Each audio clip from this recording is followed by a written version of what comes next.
রসগোল্লা দা, তুমি একটু প্লিজ প্লেটের ওই সাইডে গিয়ে বসবে, তোমার রস কিন্তু এখানে পর্যন্ত গড়িয়ে আসছে। এক্সকিউজ মি, এই বাজে নোংরা ফ্লার্টগুলো আমার সাথে করবে না কিন্তু, আমি সব বুঝতে পারছি। তোরা থাম দেখিনি, পাশে প্লেটে দেখবে যা চন্দন দুব্ব প্রদীপ সব রেডি হয়ে গেছে এখানে তখন থেকে। আমার রেডি হতে সময় লাগবে, আমি তো আজকের মধ্যমণি। ও ম্যাডাম, আপনারে বলিনি, ক্ষমা করবেন, আপনি যা কিছু করুন বাবা। বেটা, এই যে শুনলে তোমরা খবর পেলে?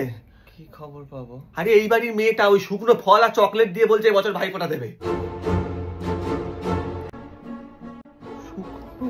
ড্রাই ফ্রুটস, এটা কি তাহলে জেনজি ভাইফোঁটা?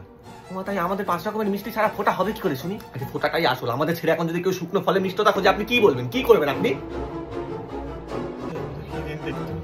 আহা গিন্নি, তুমি কেঁদো না, আমি নই আপনার গিন্নি। রসগোল্লা দা প্লিজ, হতে কতক্ষণ?